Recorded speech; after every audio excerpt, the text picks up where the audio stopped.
Hey guys, it's me, Myah, and this episode of Recap is gonna feel a little different. We've been surrounded by visuals of police and protesters packing the streets for days.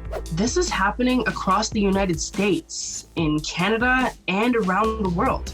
The whole thing was sparked by the arrest of one man, George Floyd, caught on tape.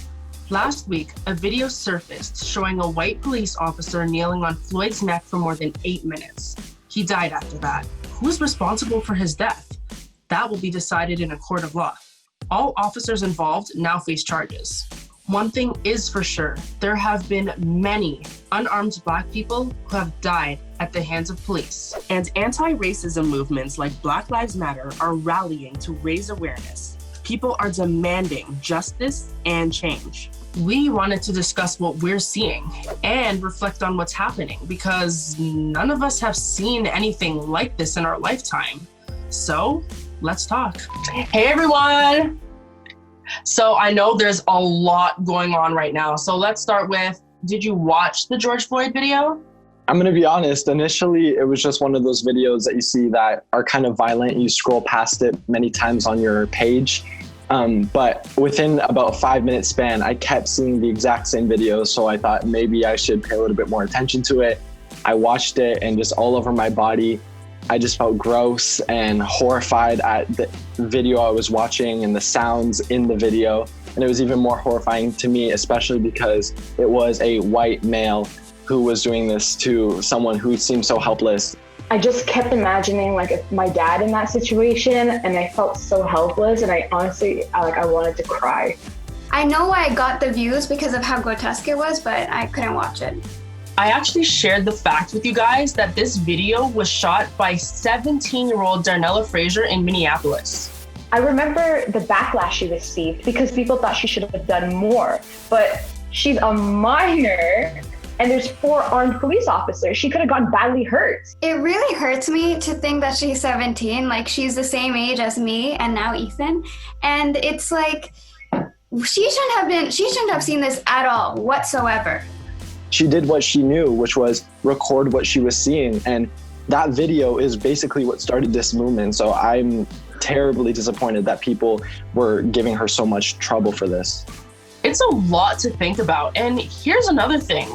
We live in Canada. Should we even care? Of course we should care. Racism and police brutality happen in Canada too. And this is about humanity. We're humans. We should all care about one another. Agreed. And let's be real, injustice anywhere is still injustice. We should all be striving for equality. We are seeing peaceful protests, we're seeing violent riots, we're seeing online activism. So how are you feeling about all of this?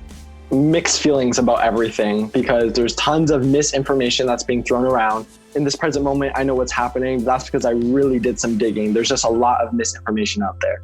When the whole riots happened, I was all for it. You know, I feel a little slightly different now. Anything non-violent was just overlooked. So I think these riots really did light a fire under people's butts. Like, you know, this really did get people saying like, okay, this is really happening. There was this video of a police precinct going up in flames, and it was really scary, but it was also really powerful. It reminded me of how in 1964, Malcolm X said, by any means necessary. We have to rip injustice out of this earth by any means necessary. Something important to bring up is that not all police officers are bad. There's so many incredible police officers who have been fighting for justice even during these crazy times. Thought alone, if someone's racist, you can't arrest them for being racist. They're just being mean. Unfortunately. That's not how the world works. What I want to see is police officers not getting leeway for doing something that clearly they were wrong. All 50 states, guys, had a protest.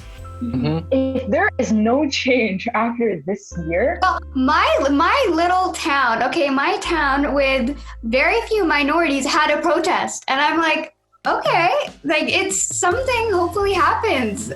Is the change actually going to be visible? And how quickly can we actually see that change? Are our leaders willing to make that change? Okay, hold up, pause. As teenagers, what are the actions that we should be taking in order to make things better? One thing's for sure, if I hear racism and I see racism, I am going to call it out. I am not afraid to speak my mind. In a year from now, I'm going to be voting. I should start educating myself at this moment about our government and how the voting system works. Not only that, I need to be expanding my inner circle to make sure that I don't only have white friends. I have a diverse amount of people that I surround myself with to learn and to educate. Look at Ethan just speaking straight factual information. Okay. So for me, it's all about reading.